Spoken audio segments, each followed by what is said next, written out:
Halo, selamat datang kembali di channel gue untuk Handayani Ramli. Sebelumnya kenalan, gue merupakan seorang karyawan kurang lebih 3 tahun. Sekarang gue tinggal di Jakarta, kantor juga di Jakarta, dan saat ini gue masih menyewa kosan ya sebagai tempat tinggal gue. Nah, terkait dengan hal tersebut, pada kesempatan kali ini gue bakalan sharing terkait dengan budget bulanan seorang karyawan yang tinggal di kosan. Dan ini khususnya bagi teman-teman mungkin yang mau kerja di Jakarta. Di sini gue bakalan sharing mengenai beberapa pos atau beberapa item ya terkait dengan pengeluaran setiap bulannya. Dan ini bukan menjadi patokan ya buat teman-teman, karena ini juga gue ambil dari referensi beberapa temen gue. Dan di sini gue buat menjadi 3 skenario. Jadi skenario pertama itu untuk mungkin pengeluaran yang cukup rendah gitu. Kemudian untuk yang skenario 2 itu cukup realistis. Kemudian untuk skenario 3 ini gue mematok udah cukup tinggi ya. Namun balik lagi, case teman-teman atau orang yang kerja di Jakarta tentu sangat variatif ya, tergantung dari ya style masing-masing gitu, taste masing-masing dan sebagainya. Di sini gue membuat 3 skenario yang mana ini range-nya cukup jauh ya, antara untuk skenario 1 itu bisa mencapai 3 juta gitu ya, 3 jutaan. Kemudian untuk skenario 3 itu bisa mencapai 7 juta. Ini range-nya cukup jauh. Mungkin tanpa berlama-lama lagi, kita langsung aja ya. Nah, untuk yang pertama, tentunya budget untuk kosan. Nah, di sini gue ambil 3 skenario. Yang pertama, yaitu 1,5 juta. Ini mungkin untuk kosan yang cukup sederhana, mungkin bisa jadi tempat toiletnya berada di luar gitu ya, toilet umum gitu. Namun masih menggunakan AC gitu. Nah, kemudian untuk yang kedua itu 1,7 juta. Nah, 1,7 juta ini menurut gue udah lumayan nyaman ya. Kamar mandi udah di dalam gitu kan. Kemudian, tapi mungkin ada beberapa yang listriknya masih exclude gitu ya. Nah, kemudian untuk skenario ketiga yaitu 2,5 juta. Nah, 2,5 juta ini menurut gue udah cukup nyaman ya. Jadi udah udah ber-AC gitu, kemudian furnish juga gitu. Dan ini nyaman lah gitu menurut gue. Nah, kemudian untuk pos yang kedua yaitu tentunya untuk makan. Nah, di sini gue juga ambil 3 skenario. Yang pertama yaitu setiap harinya kita mengeluarkan 40.000. Nah, 40.000 ini asumsinya bahwa kita bisa beli bahan-bahan sendiri dan kita bisa masak sendiri gitu. Jadi 40.000 kalau misalnya dikali 30 ya dalam sebulan itu bisa mencapai 1,2 juta gitu. Kemudian untuk skenario 2 itu sebesar 60.000. Nah, 60.000 ini asumsinya bahwa kita beli makanan di luar dengan harga sekitar 20.000 ya untuk sekali makan. Jadi kalau misalnya kita kali dalam sebulan itu bisa mencapai 1,8 juta. Nah, kemudian untuk skenario ketiga yaitu 80.000. Nah, 80.000 ini menurut gue udah cukup mahal gitu ya.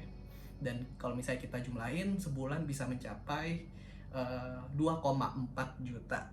Nah, ini cukup variatif dan ini balik lagi ya, tergantung dari lifestyle kita gitu kan, taste kita juga gitu. Tergantung dari kita juga gimana bisa memanage pendapatan kita. Nah, kemudian untuk selanjutnya adalah biaya untuk telepon ya atau pulsa.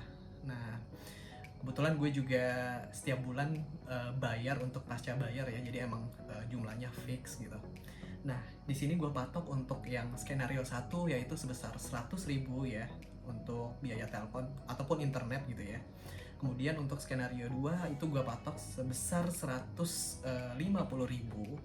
Kemudian skenario 3 gue patok sebesar 200.000. Kemudian yang selanjutnya adalah budget untuk laundry ya. Ini juga bervariatif. Skenario pertama yaitu kita cuci sendiri. Nah, kalau untuk cuci sendiri pasti costnya adalah lebih kepada beli deterjennya sendiri. Di sini gue patok sekitar 25.000. Kemudian untuk yang skenario 2, di sini kita laundry setiap minggu ya, mungkin sekitar 3 kilo, yang mana setiap kilo itu mungkin pasaran di sini yaitu sekitar 10.000.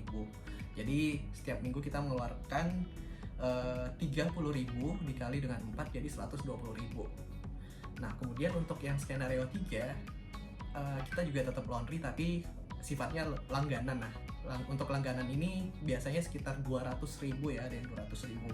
Nah, itu udah cukup baik gitu. Nah, kemudian selanjutnya adalah pengeluaran untuk transportasi. Nah, untuk skenario pertama di sini bisa saja kita jalan ya, karena tempat tinggal kita dekat dari kantor. Jadi gue taruh 0 rupiah. Kemudian skenario 2 yaitu Rp20.000 setiap minggunya. Ini biaya untuk bensin ya, asumsinya bahwa kita naik motor gitu. Jadi sebulan bisa mencapai 80.000 gitu.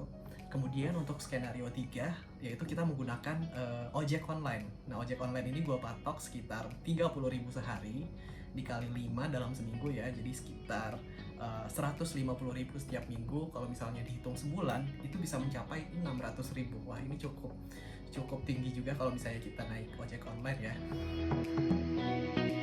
Nah, kemudian selanjutnya complementary dari sebelumnya yaitu parkir. Nah, ini mungkin hanya terdapat pada skenario 2 tadi ya, yang kalau kita naik motor. Nah, untuk parkir sendiri di sini gue taruh harga sekitar 7.000 sehari ya. Jadi kalau misalnya kita kali dengan 20 hari kerja gitu, jadi sekitar 140.000. Nah, ini lumayan juga kalau misalnya kita tambahin tadi dengan bensin, berarti sekitar 220.000 ya untuk transportasi.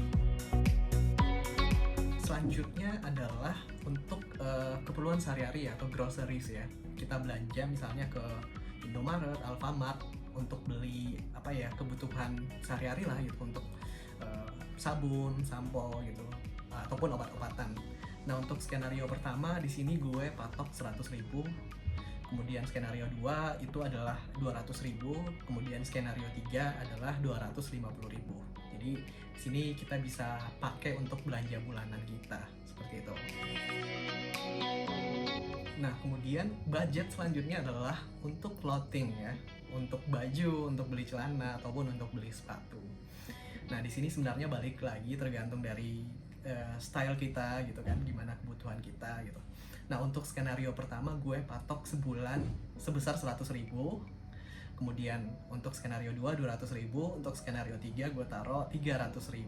Nah, ini bisa jadi juga nggak setiap bulan kita belanja, tapi kita akumulasin dulu. Kemudian nanti di bulan tertentu baru kita belanjanya yang nominalnya cukup besar. Bisa jadi seperti itu. Nah, untuk pos selanjutnya mungkin ini udah bukan masuk kebutuhan primer ya, tapi menurut gue sebagai karyawan, apalagi masih single ya yang tinggal di Jakarta, kita juga butuh budget untuk ini. Apakah itu?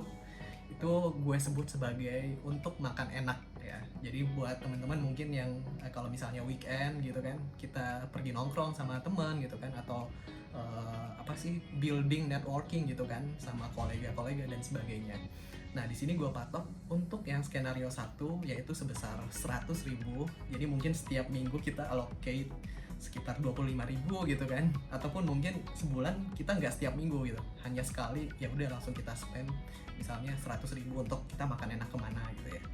Kemudian untuk yang skenario 2 gue patok sebesar 200.000. Jadi setiap minggu ada budget sekitar 50.000 gitu ya untuk kita ngopi-ngopi gitu. Kemudian untuk skenario 3 gue patok sebesar 400.000. Jadi setiap minggu ada budget sekitar 100.000. Ini lumayan cukup sih kalau menurut gue ya, 400.000 ini. Kemudian yang terakhir adalah budget untuk entertain. Nah, entertain ini sebenarnya sangatlah variatif ya, tergantung kita juga. Di sini bisa jadi dengan kita pergi misalnya kita pergi nonton gitu kan ke bioskop, ataupun kita langganan Netflix gitu kan, ataupun kita pergi karaokean dan sebagainya. Nah, untuk yang skenario pertama di sini gue taruh 50.000. Jadi cukup untuk nonton sekali sebulan gitu ya. Kemudian skenario 2 yaitu 100.000. Kemudian skenario 3 itu 200.000. Balik lagi, ini semuanya nggak bisa dijadikan standar umum ya, melainkan ini merupakan referensi ya dari teman-teman gue gitu ya. Kemudian gue coba untuk summarize secara umum. Jadi balik lagi, setiap individu pasti kita punya selera masing-masing gitu kan. Dan menurut gue sebagai anak kosan sendiri gitu ya, yang paling penting adalah gimana kita bisa adjust sama source of income kita gitu kan.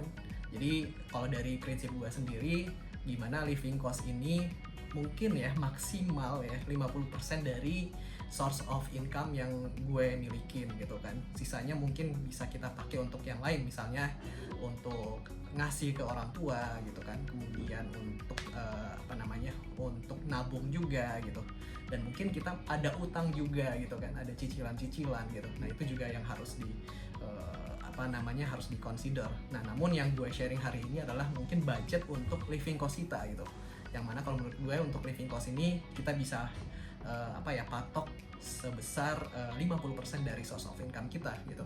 Nah kemudian yang terakhir untuk totalnya, mungkin teman-teman sorry ya gue belum share secara total berapa gitu ya. Untuk skenario 1 di sini gue hitung-hitung sebesar 3.175.000. Kalau misalnya gaji kita sebesar UMR Jakarta sekitar 4 jutaan ya, 4 jutaan lebih dikit. Nah itu sebenarnya cukup ya, kita bahkan masih bisa saving sekitar 1 juta. Kemudian untuk skenario 2 yaitu total sebesar 4.690.000 ya. Di sini balik lagi ya, kalau misalnya pendapatan kita berada di range 6 juta mungkin atau bahkan sampai 7 juta, ini sebenarnya sangat cukup ya, kita bisa nabung juga gitu kan untuk cicilan rumah ke depannya gitu dan sebagainya. Kemudian untuk yang terakhir ya, kalau skenario 3 yang kalau misalnya teman-teman tadi ngikutin dari awal ya, cukup nyaman ya dengan kosan yang cukup enak gitu kan, kita nongkrong juga gitu, dan entertain yang spare-nya yang cukup gede juga gitu kan. Di sini totalnya bisa mencapai 7 juta rupiah gitu. Ini untuk kehidupan di Jakarta ya. Jadi kalau untuk 7 juta ini mungkin untuk yang berpendapatan ya double digit gitu ya. Double digit gitu. Dan tentunya value yang mungkin gue bakalan share di sini adalah tinggal di Jakarta itu sangatlah variatif ya, sangatlah variatif. Kita mungkin banyak mendengar bahwa living cost di Jakarta tuh gede gitu. Ya balik lagi gitu kan, itu sangat relatif ya, relatif dari pendapatan kita gitu kan, terus relatif dari gimana kita bisa memanage pengeluaran itu gitu kan, selera hidup kita gitu dan sebagainya. Dan kita sebagai anak kosan pastinya kita harus memikirkan juga untuk long termnya seperti apa gitu kan. Terus kita juga gimana bisa berbagi kepada orang tua, kepada saudara-saudara kita gitu. Jadi ini menjadi gambaran buat teman-teman apalagi yang baru kerja gitu ya, yang menikmati gaji pertama. Nah biasa itu cukup challenging ya, karena banyak godaan untuk beli apapun itu ya. Di sini juga tadi gue belum masukin terkait dengan untuk gadget lah gitu kan, untuk mungkin kalau misalnya cewek itu ada skincare dan segala macam. Nah ini masih yang basic banget gitu ya, dan mudah-mudahan ini bisa menjadi insight buat teman-teman yang mungkin ingin berkarir di Jakarta gitu kan, yang dari daerah gitu kan, ingin merantau dan tinggal di kosan gitu ya, atau tinggal dimanapun itu ya, bukan rumah sendiri gitu. Nah ini menjadi challenge tersendiri buat kita gitu. Nah mungkin itu dari gue, mudah-mudahan bisa bermanfaat. Kalau misalnya ada komen ataupun ada request kita sharing terkait apa, feel free bisa langsung komen dan juga bisa langsung DM sosial media gue. Oke? Terima kasih semuanya.